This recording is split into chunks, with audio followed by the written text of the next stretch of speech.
sont engagés, déterminés et motivés sur les lignes de front les forces armées de la République démocratique du Congo qui viennent de nettoyer la route Bunia-Mahagi qui débouche vers l'Ouganda voisin. Plusieurs barrières de perceptions illégales des taxes érigées par les miliciens Codeco au pont Nizi vers la localité Libi ont été détruites. Ici, des véhicules déboursés illégalement 5 000 à 50 000 francs congolais aux miliciens. Fini donc cette tracasserie, a dit le porte-parole des opérations militaires en Ituri. Depuis ce jour, nous sommes sur deux fronts. Le front sud, dans le territoire d'Irumu, nous avons combattu les groupes armés FPIC où nous avons récupéré plusieurs localités et libéré la RN27 où la circulation est revenue comme auparavant.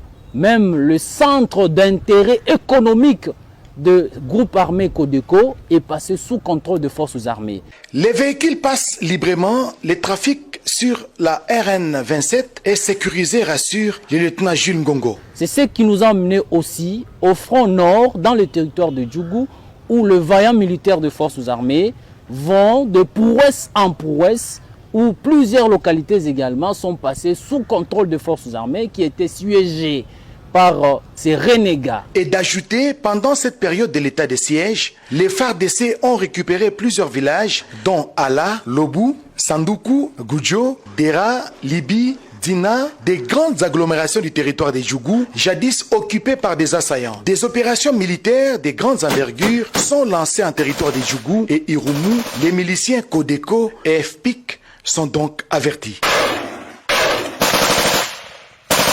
Une route d'intérêt national, la RN27, qui relie Bunia à l'Ouganda en passant par les territoires de Djougou et Mahagi, route qui mène également vers le Soudan du Sud via les postes frontaliers de Kengezi Base. Après les opérations de nettoyage menées par ces troupes, le gouverneur de l'Ituri, le lieutenant général Johnny Luboya Nkashama et son adjoint, le commissaire divisionnaire Alonga Boni Benjamin, sont allés rassurer la population et constater des visus la reprise effective du trafic sur cet axe routier coupé autrefois et à plusieurs reprises par des groupes armés, sémant ainsi la terreur et la désolation parmi la population.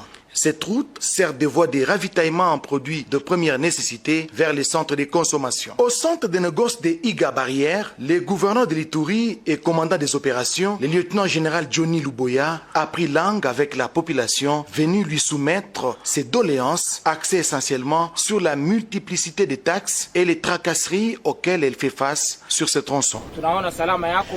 Nous saluons le travail des FARDC et de la police. Ils ont en tout cas libéré ce tronçon.